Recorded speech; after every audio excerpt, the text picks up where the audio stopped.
OBC television.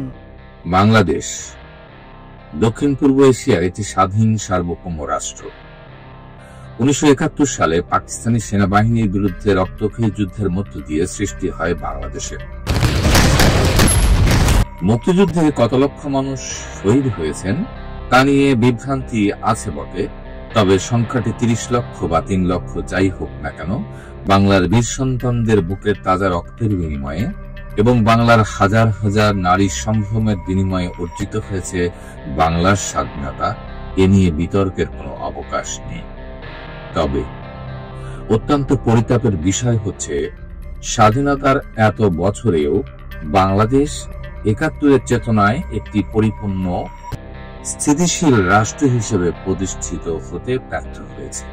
যে অধিকার প্রতিষ্ঠার জন্য 1969-এর গণ আন্দোলন থেকে 1971-এর মুক্তিযুদ্ধের সৃষ্টি, সেই একই অধিকার প্রতিষ্ঠার দাবিতে স্বাধীন বাংলার বীর সন্তানদের দফায় দফায় রক্ত দিতে দিতে 2024 সালে গণহত্যার শিকার হতে হয়েছে।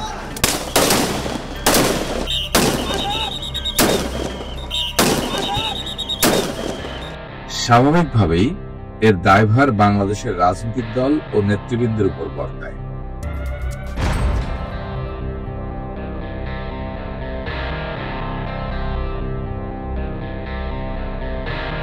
এই বাস্তবতায় প্রজন্মের দাবি নতুন রাজনৈতিক বন্দোবস্ত। এ দাবির বাস্তবতা এবং প্রতিষ্ঠার সম্ভাবনা নিয়ে চুলচেরা বিশ্লেষণমূলক অনুষ্ঠান 54 বছরের হিসেব নিকেশ। OBC television.